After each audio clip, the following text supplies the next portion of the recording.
तो अभी हम देखते हैं कि फंक्शन के अंदर किस तरह हम टाइप एनोटेशन कर सकते हैं। तो सिंपली एक फंक्शन हमने डिफाइन किया ग्रीट के नाम से, और उसके बाद हमने उसकी दे दी है टाइप कि ये स्ट्रिंग टाइप का होगा, और उसके बाद हमने उसकी रिटर्न टाइप दे दी है।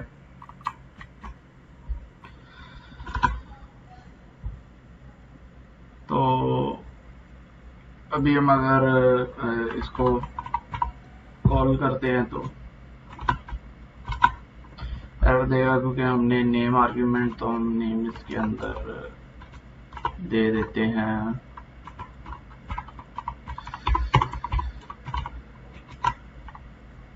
तो ये देखें, इसने उसे प्रिंट करवा दिया। तो in this example, the name parameter of greeting function is annotated as a string, and the return type of function is annotated also as a string. तो यहाँ पे हमारा पैरामीटर भी स्ट्रिंग है, और इसकी जो रिटर्न टाइप है वो भी हमने स्ट्रिंग डिफाइन कर दी है। Type annotation are not enforced by Python interpreter, meaning your code will still run even if the annotation doesn't match the actual types. However, tools like MyPy can be used to analyze your code and check if annotations are consistent and actual usage, helping you catch potential type related error. तो ये थी हमारी type annotation. अभी हम start करने वाले हैं data scientist.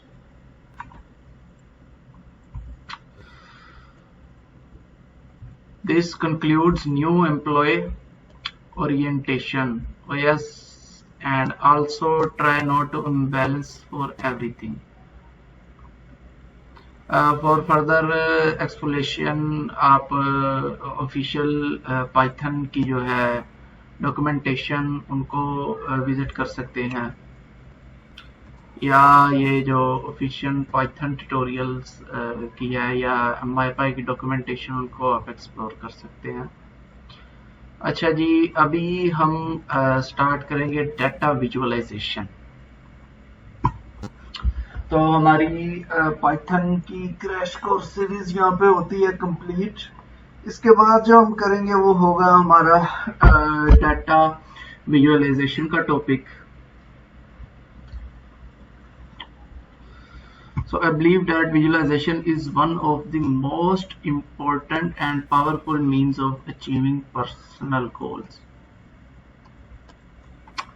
A fundamental part of data science toolkit is data visualization. तो ये data visualization जो है ये one of the most important concept होता है हमारा data science के अंदर, मशीन लर्निंग के अंदर और AI के अंदर। Although it is very easy to create visualization, it is much harder to produce good one.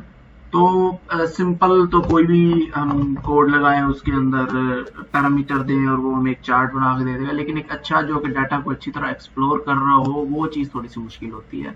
There are two primary use of data visualization. First one is to explore data, कि हम data को explore करें कि इसके अंदर है क्या, इसके अंदर चीज़ें क्या है, इसके अंदर कोरिलेशन हम देख सकते हैं डाटा के दरमियान क्या कोरिलेशन है। जैसा कि हम देखते हैं कि लेट्स से एज, और दूसरी साइड पे है हमारे पास एक्सपीरियंस, और फिर तीसरे नंबर पे पे चेक। तो हम एक एम्प्लॉय की एज, एक्सपीरियंस और पे चेक का आपस में कोरिलेशन चेक कर सकते हैं डाटा विजुअलाइजेशन के थ्रू, कि वो बहुत ज़्यादा डीप नॉलेज दे देता है कि ये एज और जो एक्सपीरियंस है वो कितना मैटर करता है किसी भी एम्प्लॉय की सैलरी में। तो इससे हम फर्दर चीज़ों को प्रिडिक्ट कर सकते हैं, एम्प्लॉयज़ की सैलरी को, etcetera etcetera. So the fund तो in this chapter we will concentrate on building the skills that you will need to start exploring your own data and to produce the visualization we will be using throughout the rest of the book. Like most of our chapter topics, data visualization is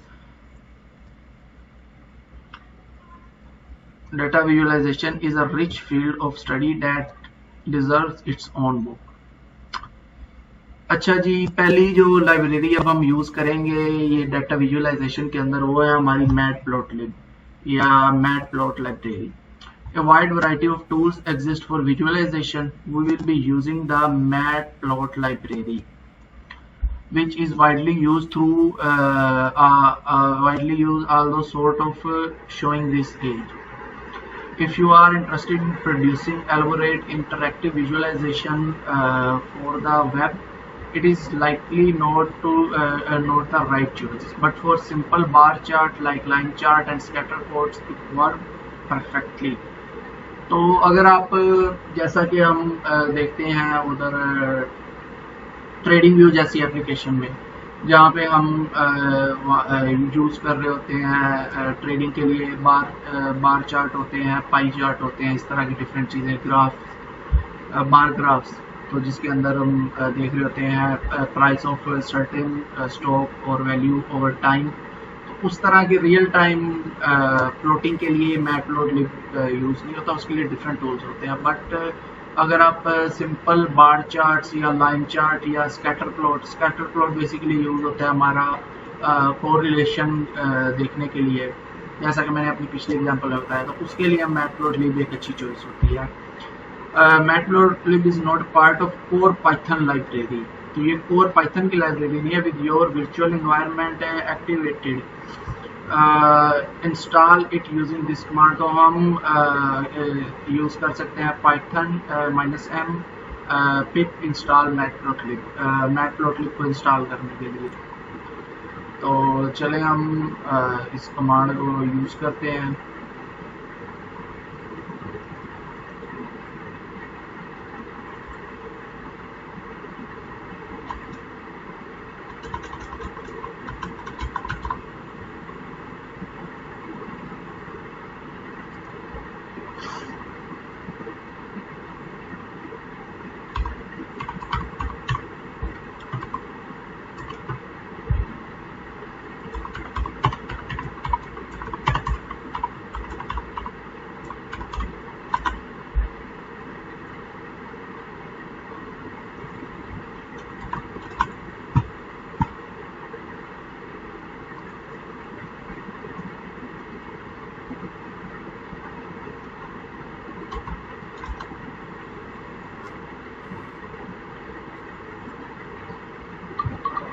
क्या दे रहा है?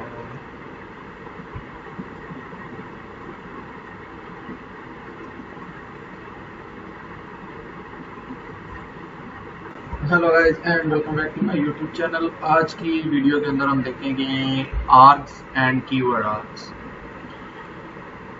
Let's say we want to create a higher order function that takes as input some function f and returns a new function that for any input return twice the value of f.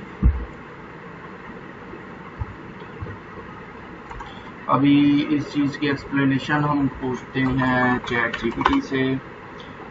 Define arcs and keyword arcs with proper example in Python.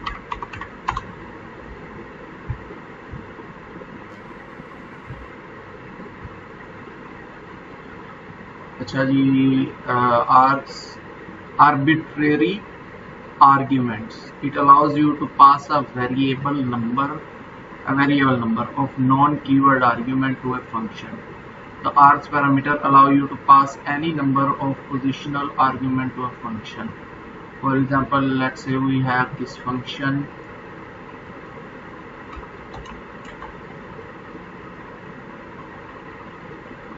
for args in args print this. तो ठीक है, मतलब ये args को static के साथ अगर हम लगा के भेजेंगे तो हम any number of argument इसके अंदर सेंड कर सकते हैं. तो वो उसको एज अ इटरेटेबल ट्रीट करेगा. और उसके बाद arbitrary keyword and argument. It allows you to pass a variable number of keyword argument to a function. The double static keyword arguments या KFRs parameter allow you to pass any number of keyword argument that have a name to a function. For example, so here we have our function, my function, and inside of it we have our keyword args. For key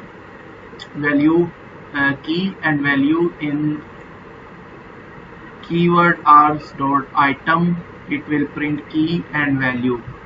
तो अभी हमने इसको क्या दिया, एक की पास की है जो कि ए और उसका वैल्यू जो है 1 एंड सो ऑन. तो आप देख सकते हैं इसने इसको सेपरेटली प्रिंट करवा दिया है.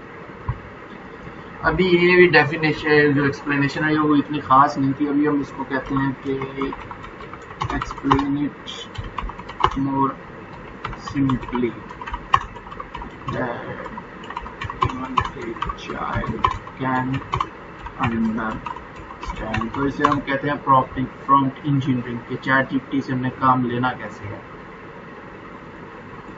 ठीक है जी. अभी हमने इसको कहा है कि हमें ये सिंपली वर्ड्स के अंदर समझाए कि एक बच्चा भी इसको समझ सकता है कि ये आर्ग्स एंड कीवर्ड आर्ग्स होते क्या हैं.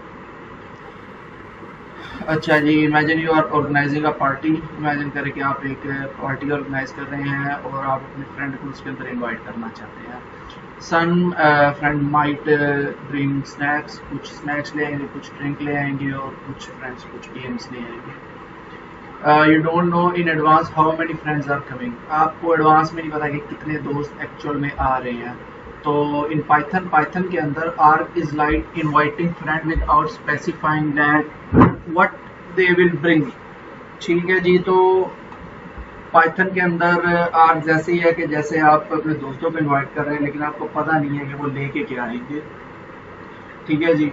तो it means any number of friend can come and they can bring any item they want.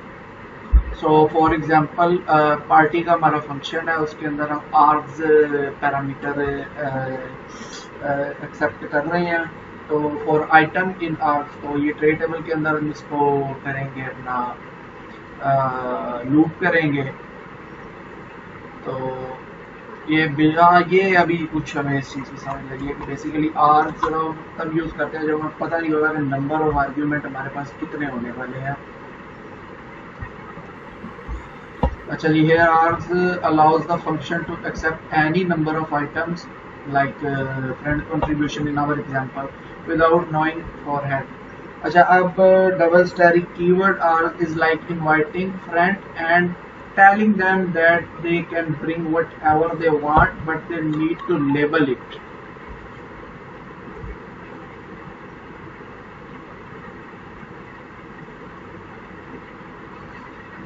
के सेम वैसे ही है कि आर्ग की तरह के वो चाहे जो मर्जी ले आए.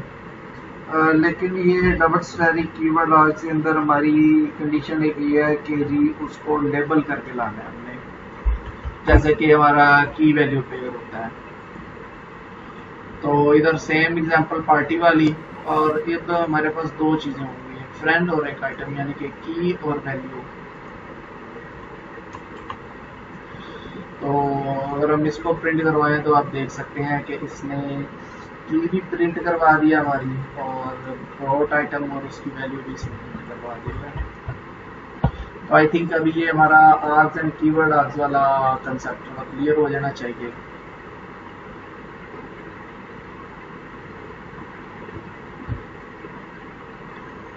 आप इसको थोड़ा सा रीड आउट कर लें.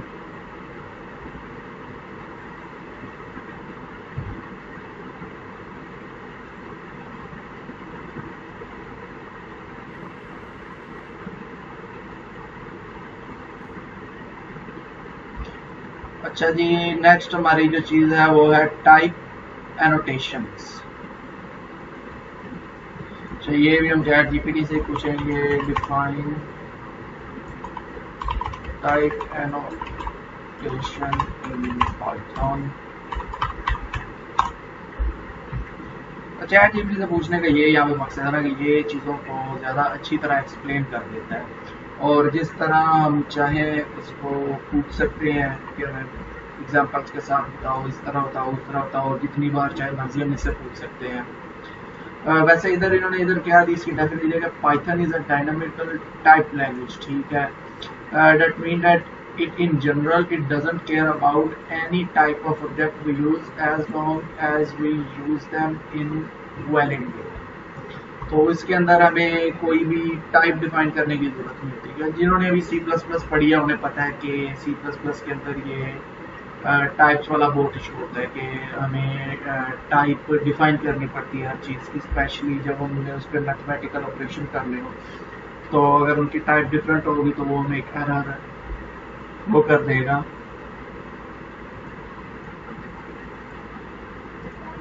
बट पाइथन के अंदर हमें ये वाला इशू नहीं होता। मीन कि अभी यहाँ पे हमने ये फंक्शन डिफाइन किया हुआ है ऐड का, तो इसके अंदर हमने कोई भी टाइप डिफाइन नहीं किया, हमें सिंपली लगेगा कि ये दो आर्गुमेंट लेगा और उनका एडिशन हमें रिटर्न कर देगा।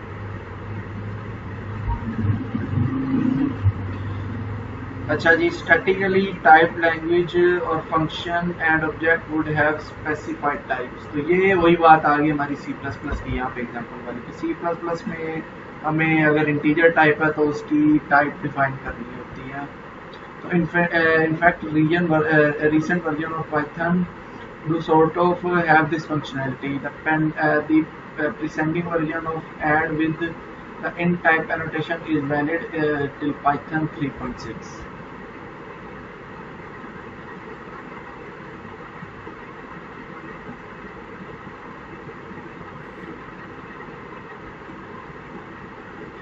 तो ये इसने अभी इसकी लंबी सारी हमें डिटेल दी हुई है कि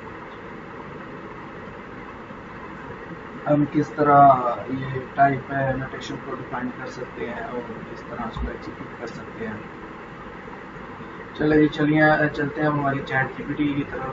तो in Python type annotation are way to indicate the data type of variable, function parameter and return values.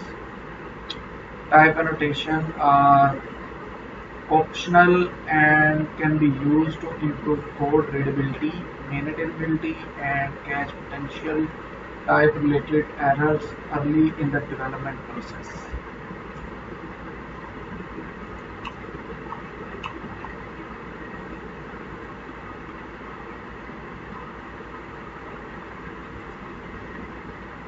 अच्छा जी, type annotation are introduced using that colon sign, ये वाला symbol after the variable name or function parameter name followed by the type variable. Python 3.5 and later versions for type annotations. तो इसकी कुछ example देख लेते हैं हम। जैसे अगर हम सिंपल भी कर सकते हैं, जैसे name is equal to Alex. अब अगर हम टाइप ऑफ नेम चेक करें तो वो हमारे पास होगी स्ट्रिंग टाइप की, लेकिन अगर हमने टाइप एनोटेशन करनी है तो हम कुछ इस तरह कर सकते हैं, नेम और फिर हमारा कोलन का साइन और उसके बाद टाइप और फिर एल्स। तो अभी हम इसको हम नेम टू बना देते हैं। तो अभी अगर हम नेम को प्रिंट करवाएं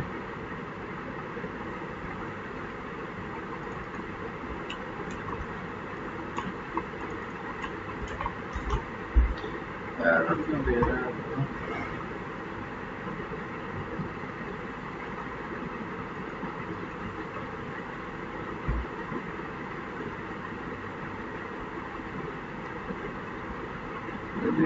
is not defined। अच्छा, हमने उसको रन नहीं किया था, ठीक है। एलएस अब अगर हम टाइप ऑफ इसके देखें नेम टू की, तो वो भी हमारे पास स्ट्रिंग ही होता है। तो in this example name is annotated as string str and age is annotated as integer। अच्छा जी, अब हम देखते हैं कि हम फंक्शन पैरामीटर और रिटर्न टाइप को कैसे एनोटेट कर सकते हैं।